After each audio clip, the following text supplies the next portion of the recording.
Hi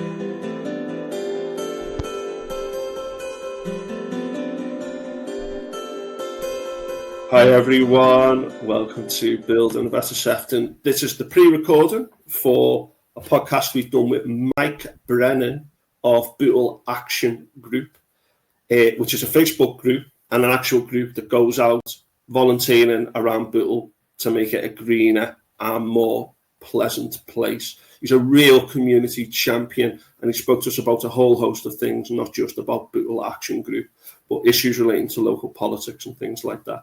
David, how did you think it went? I thought it was really good. It's so fascinating and interesting, these interviews, because I actually don't know a lot about what's going on. Yeah. So I didn't know what the Bootle Action Group did. Mike, very inspirational. He's a volunteer. They're getting out there. They're, environmentally improving the area, making Sefton, especially Bootle, more beautiful, more green. He was a really inspiring individual, and also his battle with his family over SEND provision again shows the length and depth of the problem we have in Sefton. But he was such an inspiration. Yeah, absolutely, and he speaks very well, and he puts a lot of time into the local community.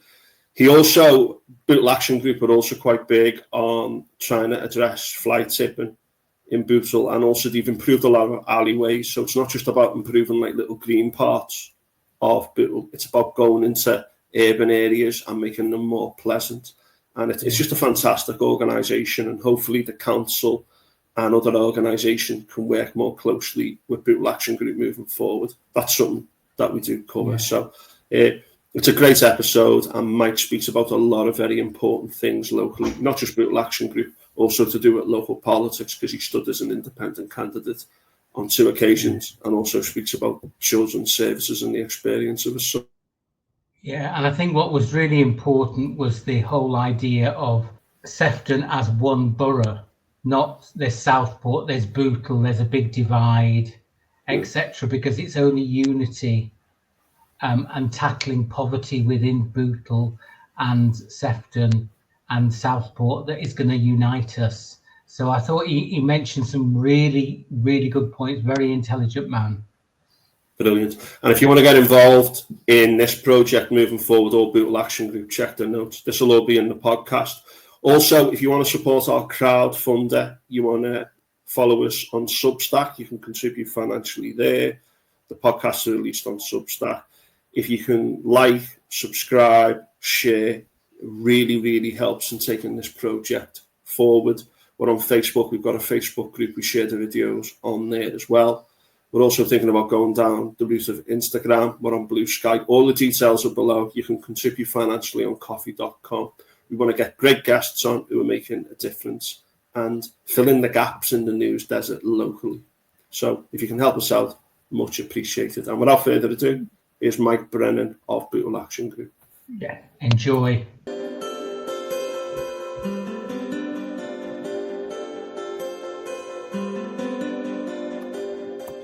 Hi everyone, welcome to Building a Better Sefton. It's a real honour today to have Mike Brennan on, community champion, who's going to tell us about Bootle Action Group. And a lot of people like to talk about things and say what they think should happen, but Mike Brennan is very much someone who's out there doing it in the community. So Mike, how are you today? And David, how are you? Mike first. Yeah, I'm very well, thank you. I'm wishing the days away till the kids go back to school, but it's great having them here. It's just a bit stressful. Yeah, I can imagine. David, how are you? I'm very good. I mean, the weather is continuing in August, which is great. It's good weather. Lovely walking the dog on the beach. You know, my children are older, so I don't mind the summer holidays. My lad's 5, but he's away at the moment with his mum, so a little bit less stressful today. Maybe later in the week it'll be more stressful again. No, my daughter's 30, so she can look after herself. Well, you'd like to think so. No, she can. I have to say she can because we're filming, but she can. that's another story entirely. Yeah. So, Mike, thanks for coming on. And I know I've done a couple of podcasts with you on other things, but basically, Bootle Action Group, it's got a Facebook group of about 4,000 people, and there's regular posts about the appearance of the community. It's to do with fly tip and the way that the community looks. And you've been part of this for a few years now. You've got a CIC, a community interest company, that's being set up. So what do you hope to achieve for Sefton with Bootle Action Group? I think not so much Sefton, but if you look at where Bootle's placed within Sefton, we're always looked down upon, by other more affluent parts of the borough, shall we say.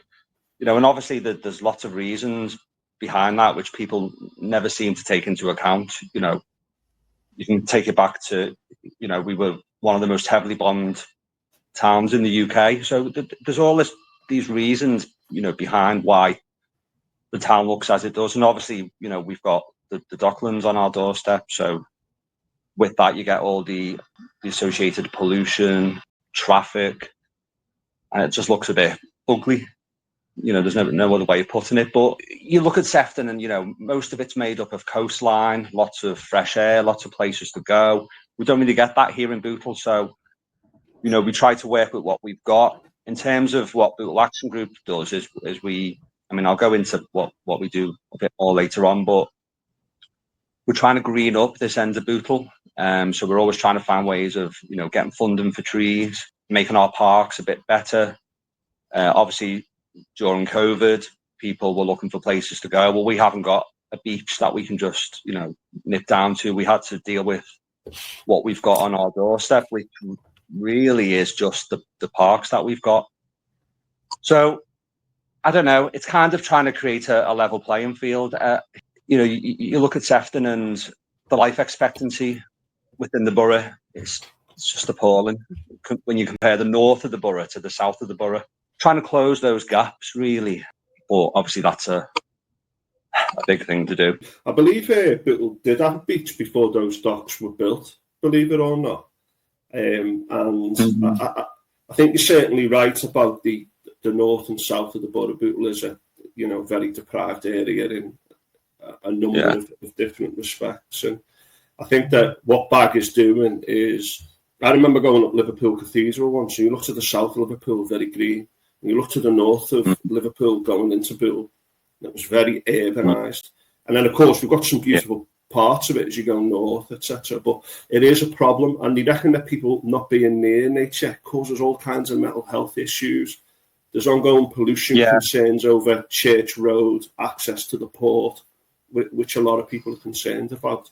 And I think that greening up Bootle, I think, is a very, very important mission. On the life expectancy, do you know the life expectancy for the north and south of the borough? I have looked at this in the past. Is it something like there's at least a 10-year gap from what I remember? Right, which is absolutely horrific, isn't it? To think you can live 10 years longer if you.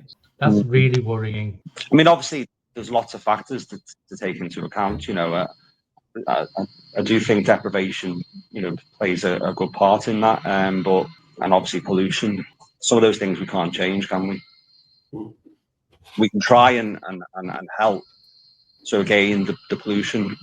Well, why is there not a more of a green canopy across Bootle to deal with that? And obviously, some of the streets you can't put trees in because of the nature of these terrace streets. You just can't have trees along them. So it's looking at all those factors, but there are plenty of places where we can put trees, and where we can, we should. It feeds in then to the Bootle Strand, because obviously that's had significant change, development, renaissance. Have you views on the current? I welcome any investment into Bootle. I think the Strands, obviously the council bought back the Strand. My opinion is it should never have been sold in the first place, because that's when the rot set in. But it is what it is. The council have bought the Strand back, and I think that was a good decision. People think of the Strand as just this shopping centre, but actually it's Bootle town centre in effect. That the Strand is our town centre, so, and people don't seem to look at it that way. What I don't like is when they consult and it's just a tick box exercise. So obviously there's a redevelopment going on at the minute. You've got part of the Strand being demolished, making part of the Strand into a sort of town square. You've got Salt and Tar being constructed. I mean, it's already there now, but I think next year it's probably all going to be redeveloped in line with the redevelopment of the Strand. But when this first came about, the council ran a consultation on it. And I looked into it, and the planning application had already gone in. So how can you consult on something when you've already made your mind up about what you're doing? And then they ran another consultation asking us what we'd like to see in there. Now, obviously, people have got different opinions, and that's the whole point of having a consultation, isn't it? So people want shops. Yeah, we all do, but how do you retain those shops? People aren't shopping like they used to. What the Strand needs to do is try and attract more independent kind of businesses. I think that's the way forward. The big high street chains, they're not staying, are they? Or they're going into receivership, and they tend to go to more retail park kind of establishments now. But yeah, so they ran a second consultation asking us what we'd like to see. And I think what the Strand needs is a mix of retail and kind of places to eat. People are always saying there's nowhere to eat in Bootle. We have to go to the city centre or up to Waterloo, South Road, those kind of areas. What we're kind of finding from that consultation is it just seems like another tick box exercise. The council have said, well, we're putting a health hub in. Well, is that what the people want? You know, it's like it's already been decided. I said I would like to see something like what they do in Southport Market, where you've got lots of different independent eateries around. I think that will attract people into Bootle. Health services are vital, and we have a lot of them about. But it seems to be that they just want them all under one roof, and I don't think that's the way forward. The Strand is meant to be something where the council want to make money from, and I don't think this is going to make any money at all. I don't get the reason behind it, but I think a lot of that boils down to lack of communication. And when people have raised concerns about this redevelopment, there just seems to be a standard worded letter, what they're sending out to everyone, and it doesn't really answer people's concerns. So yes, I welcome the redevelopment and the investment, but there doesn't seem to be much listening to the people and the lives that it's going to affect. I'm quite shocked by the planning application going in parallel or before the consultation. And I think you're so right. Unless you listen to the residents of Bootle, nothing really will be authentic and life-changing and transforming. And it's sad that we've got this repetitive theme through Sefton of where people are not listened to. We have children's service located in Bootle for the whole of the borough. Since 2016, they've been rated inadequate. Have you any views or experience? So yeah, well, obviously children's services are failing, aren't they? It's constantly in the press, and there doesn't seem to be much happening to try and make it better. There seems to be a constant turnover of staff, so there doesn't seem to be any stability, and that's not a good thing. From a personal point of view, I have got a son who has been out of education for 2 years. He's got autism, and he can't deal with a normal school setting. This became evident in his last year of primary school, and there was supposed to be a transition from primary to high school, and it didn't happen. And this is where it all started going wrong. He did his first term at high school, and then he's not been back since. 2 years down the line, we are struggling to get support for him. There doesn't seem to be enough SEN provision out there. There doesn't seem to be a school that is tailored to his needs. He's very intellectual, but there doesn't seem to be anything that fits what he needs. in terms of him, I feel like he's been failed. Yeah, I was going to say, so what we've had to do is consult early help with the council. So they're there to give us a bit of support, because when you're just working with the schools themselves, it's a battle. And we do feel that when these council workers are there, it does seem to be a bit better. But again, they constantly change. So you build a relationship with one, they know what's going on, and then the next thing, they're gone, and you've got somebody else. And it's just like a merry-go-round. You're just back to square one constantly. Well, can I just say thank you for sharing that? And it's such a personal story, and it's affected your family in such a big way. I mean, I work with Voice of the Families, and we've had so many cases of so many children out of education, you know, missing years completely, and there should be provision in Sefton. And you know, the one thing the missing years take is the childhood, which you can't replace. And you're quite right. We've had people with 8 different caseworkers. You think you've built up a relationship and everything, and then they're no longer there, so they are no longer answering your emails. But at the end of the day, quality education should be for every child, regardless of their ability in Sefton. Yeah.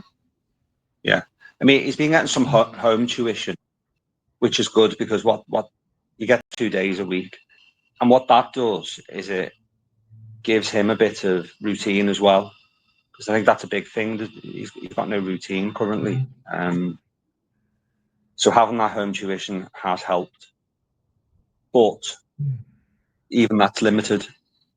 You know, there's only a couple of lessons that he's doing. Well, to me, the most important ones: maths, English, and science.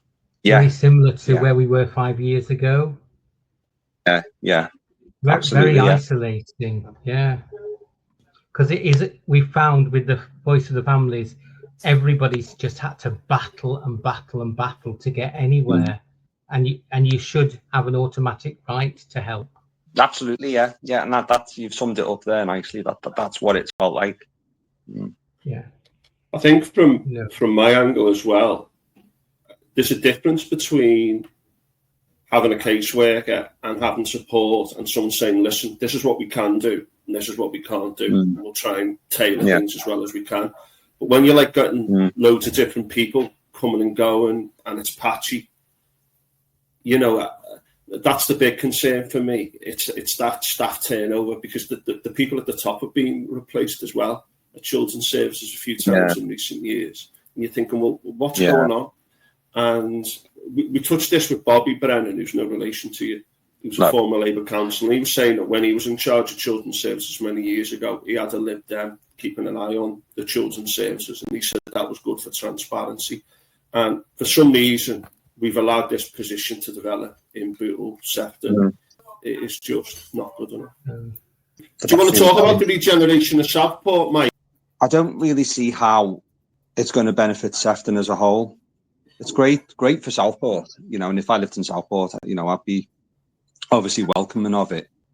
I do feel that it's hard, isn't it, not to say anything that's not going into politics, but I feel that there's more attention given to areas that are not really Labour stronghold to try and sway the vote. And that certainly happened in Southport within the last couple of years. It's, you know, they've never had a Labour MP before, and now they have. Whether that's, you know, because there's more focus being put into Southport by Labour, I don't know. I think your point shows how, as a borough, we're quite divided, the north and the south. Doesn't seem to be much unity. People in Southport seem to think that Bootle gets everything. Well, I would happily, you know, those people that are saying that, I would invite them down here and take them round and say, where this money that you're talking of, where's it going? Everyone seems to be so focused on the Strand. It's almost like regeneration in Southport is okay, but it's not in Bootle. We shouldn't just focus on Southport and Bootle. Yes, they're the two major players in Sefton, But what about all the bits in between, the high levels of deprivation in Seaforth? Go down Seaforth Road, it's appalling. By Seaforth Station, you've got buildings literally crumbling. Who's doing anything about them, you know? Yeah. So, yes, the regeneration of Southport is great for the people of Southport. But what about the rest of the borough? Sefton seem to have this tagline that we're a confident, connected borough. But I don't think we are. There's too many disparities, you know, and it's even little things like if you go into Southport, and I'm not talking about the tourist areas here, all the lampposts are painted a lovely red and cream colour. They have different coloured street signs. Why? A small example of that north-south divide. Yeah, no, I think it's an ongoing thing. I think since Sefton was formed, I think in the early 70s, it's recently celebrated its 50th anniversary. Yeah. There has been a concern, like from Southport, that, oh no, we were part of Lancashire, why is this being created? And it is a funny shape, Sefton. It's a bit like an egg time when it goes inland to McGall and all the places in between. And I think there is a bit of division. I've heard it from both sides as well, because I worked up at Southport. Yeah. I think it might be better than it was in terms of just people being less disparaging, but it is certainly still there. I think it's a big issue in Sefton, that north-south divide. And as you said, South Sefton is dominated by Labour councillors. And North Sefton, there's a bit more of a mix, although Labour have made breakthroughs in recent years. They've got 3 MPs, Labour, in Sefton. And I know that a lot of money is Patrick Haley, the Labour MP. It's a big thing recently about all the investment which is going to go into Southport, which is going to be a swing seat in the next election. And obviously, that matters. Whereas in Bootle, I don't think it's still the safest Labour seat in the country, but it certainly has been. And that is how politics work sometimes. It's like, where do we need to spend the money to get the votes? And I think that's one of the problems, particularly with a divided borough. Where is the money going? And when you've got councillors of different colours, some people, their seats are more at risk than others, aren't they? And I think that's a big problem in Sefton and has been for quite a while. And that north-south divide, as you said, with the life expectancy, you know, it's a big issue, isn't it? There's too much focus on the Strand, and I keep saying to people, before the Strand was bought back by the council and this money, tell me what was done for Bootle before the Strand. No one can give an answer. That says it all, doesn't it? You know, I stood as an independent councillor. I've done it twice. And I did that because I was so fed up with the way things were being done. The first time I stood was because of the way I was spoken to by a councillor. And I was just shocked and appalled. And I thought, this is wrong. And that's what led me to stand. Because I'm very much of the mind that, it's all very well moaning about something, but do something about it. Yeah. And that's kind of where Bootle Action Group was born from. And from me personally, putting myself forward as a candidate in the elections. I don't think councils should be run by any particular party. My view is that it should be all independent, because nothing is ever achieved, as far as I'm concerned, because it'll just always go one way, and that's with the party that's got the majority. I've seen some meetings within Sefton, and you could have a Conservative councillor that raises a very good motion or a very good point at a council meeting, and I think, okay, that's a really good point. And I don't care whether you're Conservative, Green, Lib Dem, whatever. If you're making something that's being said that could potentially improve our lives, then that's good enough for me. But the Labour councillors will all vote it down. Every hand will go up. But it's the same the other way around. If Labour put forward a good motion, it will go through because Labour got the majority. But every Conservative councillor will, no.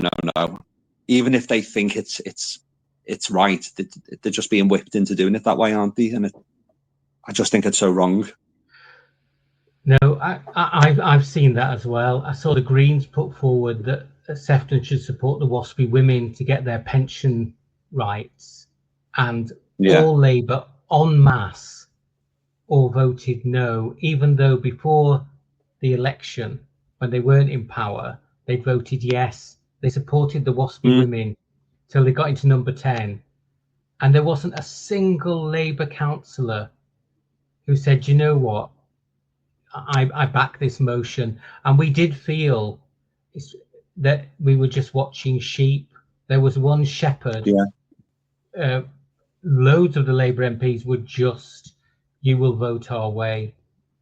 And I thought that really didn't help the democratic process or debate at all. So I think you're quite right that sadly party politics has cast a big shadow over over Sefton's progress.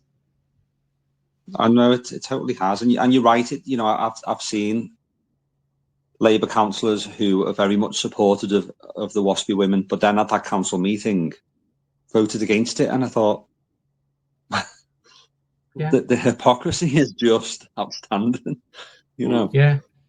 I'll let people Google. People can look for that issue to find out what that issue is separately. But it is a point. Bobby Brennan raised this as well with the cabinet style of local government, the whipping system of local governments, because we assume that this goes through just at national, and you might have a seat with no overall control, and sometimes you might get people who will say, right, let's support that issue, but raise some concerns over it as a sidebar. And that's what I find about party politics, because I experienced this in the union as well, when I was involved in Sefton NEU and National in the NEU. And don't get me wrong, the NEU is the best education union by far, if you ask me. And I always say the only thing worse than being in a union is not being in a union, because there are compromises and there are things that are frustrating. But I always say to people, join unions, get involved, improve democracy in the workplace as well as everywhere else. But I remember times where, like people say, right, we don't like that person, so we're going to oppose them and try and get rid of them. And then we're not in that block, so let's vote with this block. And I just think, can't people come together and come up with a compromise and say, right, we're doing this, we disagree on this, but here's things we agree on, so let's do it. And I think that the cabinet oppositional style of government and the whipping system, it brings out the worst in people. And yet you might want people coming from a particular ideology, people like saying, I like that party because they overall stand for this. But when that gets in the way of progress, that's a huge problem, isn't it? Yeah, 100%, yeah. What are you most proud of that you and your group have done in Sefton? And what do you think is the biggest change that needs to happen? I think it's just the fact that we've been going for so long. I mean, you look at a lot of voluntary groups, and they're here today, they're gone tomorrow. But next February, we'll have been going for 10 years. Wow. Which, to me, that's just outstanding. And it's all down to, the people who volunteer with us. Our group is unique because whilst there's lots of great organisations and charities across Bootle and the rest of Sefton, we don't have any paid staff. We're completely voluntary led. I think we're just part of a bigger picture, to be honest. Sefton has a lot of great voluntary groups. I've been to quite a few events that have been organised by Sefton CVS, and it's amazing hearing, some of the work that people are doing. And sometimes when you listen to other people's stories, you think, well, actually, what we're doing isn't that important. It is, but it feels insignificant to some of what you hear some of the other groups are doing. So I think that's a good thing about Sefton. We were saying earlier on, don't feel connected, or there's a lot of divide. But in terms of the voluntary sector, I think what Sefton has got is amazing. And people will be negative and say, well, why? Because the council should be doing that. But there's lots of things that the council won't and shouldn't be doing. And that's where the voluntary sector steps in. So we're just a small piece of that puzzle, to be honest. Yeah, so the main aim of our group is to create a cleaner, greener, brighter Bootle. So we do litter picking, we clean up grot spots, we look after a patch of land called Oxford Gardens, which is sort of like a pocket park, really. We've made that into a nice, safe place where people can go. We've put flower beds in, we've funded trees. We have transformed some alleyways into community gardens. And again, it goes back to, yes, while we might not have, miles of coastline or lots of green space in Bootle, we can work with what we've got. So obviously there's a lot of fly tipping going on. So it's trying to work with communities to change that mindset that you need to appreciate what's on your doorstep. So look at your alleyways and what can you do with them? Well, we can create safe, clean, green spaces for you and your children. And, the ones that we've done so far have worked quite well. We've now got people who, firstly, have stopped fly tipping on their own doorstep, but they're growing their own vegetables in these rear entries. So it's all about, the cost of living. It just gives people another purpose, doesn't it? That it's not just this dingy back alley. You can do something with it, and it's a place to create community as well. Some of the entries we've done, the neighbours have never spoken to each other, but once they've been out, working in the alleyways and doing stuff, then they've become friends, so to speak. And so it breaks down those barriers of social isolation as well. Say just absolutely amazing and well done. But just a terrific impact it will have on Bootle and has had on Bootle and the volunteers themselves, their sense of purpose and worth and building community. Yeah. Well done. That's so good. I mean, the first two alleyways we kind of did on our own. We do need to collaborate with other organisations out there. So the two that we've just done, we've been working with One Vision Housing and the neighbourhood team in Sefton Council and Bootle Tool Shed, and that's a really good collaboration, and it's worked really well. And that's what we need to do. We shouldn't be against each other. The Why Fly Tip campaign in Bootle was a 3-month. It was funded by the government, and it was to clean the entries in a specific part of Bootle and make people think twice about fly tipping. Yes, it's had some impact, but people are going back to their old habits. There's been no legacy from it as far as I'm concerned. They weren't involving groups like ours in that campaign. It was very much councillor dominated, I would say. Whereas if they'd have engaged with more community groups like us, because we live here, we know the problems. Yeah. There's no real engagement on things. Yeah. But I think that's the biggest change then. Is listening to people on the ground. Yeah, I think I've always said the communication from the council is dire. A recent example that I can give you is 2,000 plus properties across South Sefton are now going to be issued with a wheelie bin. Now that's a significant change. So currently people on black bin bags put them out, and some streets are having issues with gulls ripping the bags open.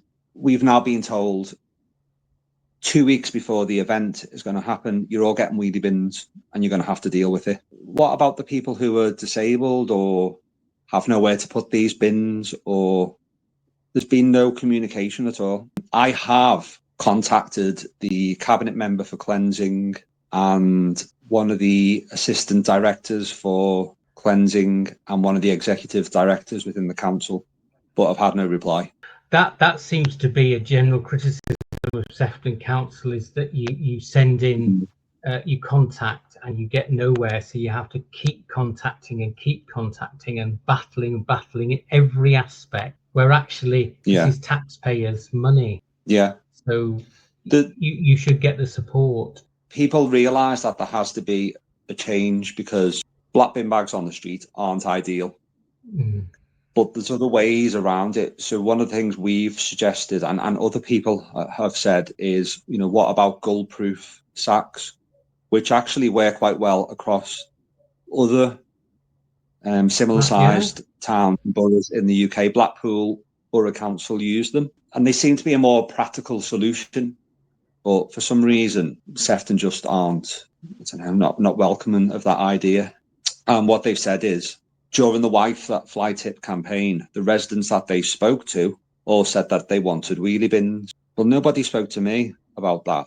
And when I've spoke to other people on our social media platforms, nobody spoke to them about wheelie bins. So to say to us, well, you've all said you want wheelie bins, but the people I'm speaking to say, well, we didn't say that. Where's this information come from? Yeah. And again, it's a lack of communication and not engaging with the people. Yeah, I think that's a classic one. I think Children's Services said 88% of parents were happy, and when they asked who these parents were, it was 14 parents that they'd been cherry-picked by a counsellor when she visited one school. And again, you know, you need to consult. I think that the issue in a lot of places in Sefton, they already have wheelie bins, but it's areas where like the streets are close together and people are still using bin bags. That's the issue. But I mean, the fly tipping campaign that you were talking about, that came from like, it was like a top down thing. And now you said you're working with Sefton neighbourhoods and stuff.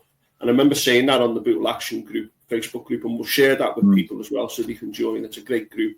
And people share and show areas where there's issues and stuff. And it's good to see that there's that kind of like alliance between different groups, including Sefton. That's surely the way forward. And it fits in with what we said earlier, with like parties working together. But I just want to say as well, one Sunday I went to a christening one Sunday, and I went past Oxford Gardens and I saw Mike and a few other people working. And then when I went back 4 hours later, he was still there. And these volunteers, like Mike, they're giving up their free time.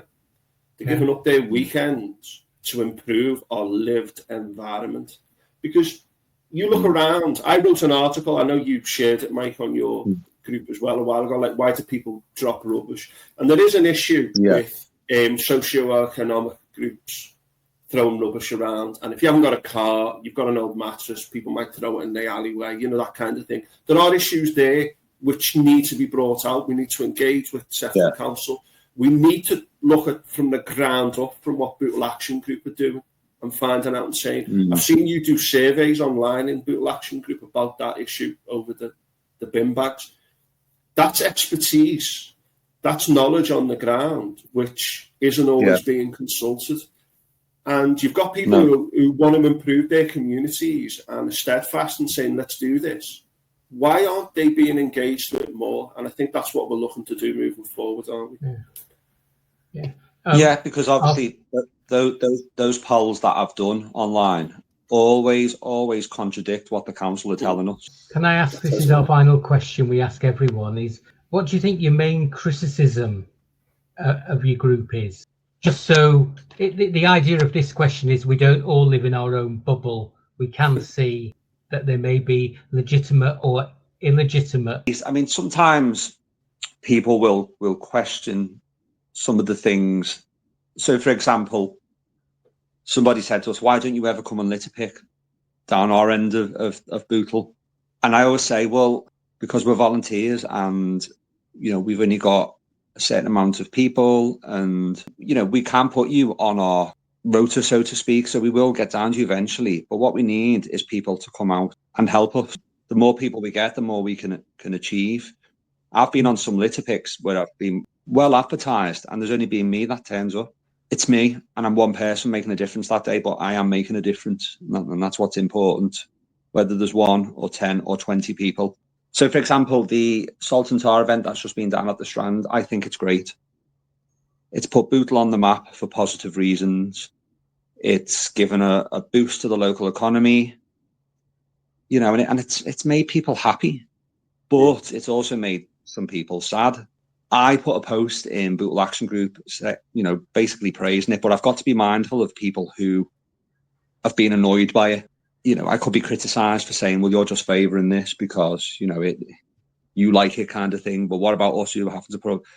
So you don't really come under any, the noise issue, you know, because a lot of people think, well, it's a residential area, so why should we have to put up with this?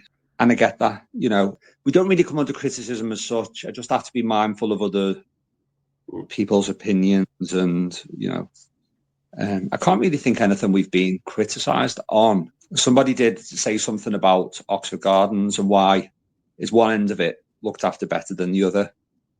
And again, it's all down to volunteers, you know. the more people we have, the more we can do. We just do what we can. I just think it's a real opportunity for Sefton Council to work with these organisations like your own. I know that you also come together as part of an umbrella group, South Sefton. South Sefton Community Alliance, that one. Community Alliance, where a few things come together. And I think there's a lot out there. It's about coordinating. I think that there's a lot of people as well who are looking for a purpose, who may be retired or long-term ill, who could maybe do something where we could coordinate these things. And I know I mentioned to you in another podcast, it'd be great if we could have a champion on each street who people could go to with concerns about their street, which then feeds into things. And I just think there's so much potential for this. And I just think what you're doing, giving up your time and working with your organisation, I just think it's fantastic, because Bootle really, really needs it. Yeah, well, I mean, that's one of the key things with these alleyway transformations. Yes, Bootle Action Group will support the street. We will help them with the funding, the coordination of it all. But there's got to be a go-to in each street. Somebody's got to take the lead, because at some point, Bootle Action Group will step away.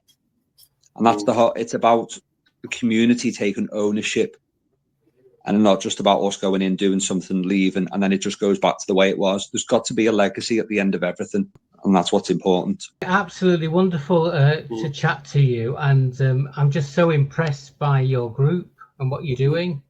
So well done. And I know as a volunteer how tough it is with your family and everything else, and your life and all that, and you've done it, and it's so inspiring in a world that's often got terrible news. It's great that you're doing something. So thank you for coming on. It's been really good, and I think you're definitely building a better Sefton. Yeah, and to be honest, going back to the children, the things that I do are for my children as well. They all live here, so it's creating a better environment, a better lifestyle for them. But also, they see the stuff that I do, and I'm confident that will be passed on to them. Brilliant. Yeah, and I think we'll share the Facebook group. People, please join. If you have got ideas about how to help Bootle Action Group as well, get in touch with Mike through that Facebook group. And, it'd be great if we could have people on each street, just someone like a connection or a coordinator, if that's something that we could achieve moving forward. I think that would be great. And for also just alliances, working with other people. And there's a lot of themes that keep coming up with the people we speak to about engagement, people working together. And I think it's brilliant. And I just want to say, my son said to me a couple of years ago, it's what prompted that article I wrote that time. Mike said, "Dad, why do people throw rubbish on the floor? And why do people why is this going on? Why are people doing this?" And I didn't have an answer for him. And people do need to take responsibility, but also the grassroots groups, as well as the more formal political groups, we need to work together and talk about it and be open to new ideas and suggestions to move forward. So well done for all the work you're doing. Absolutely brilliant. Yeah. Thanks for sharing our first podcast on your own group and also on Bootle Action Group. Really appreciate it.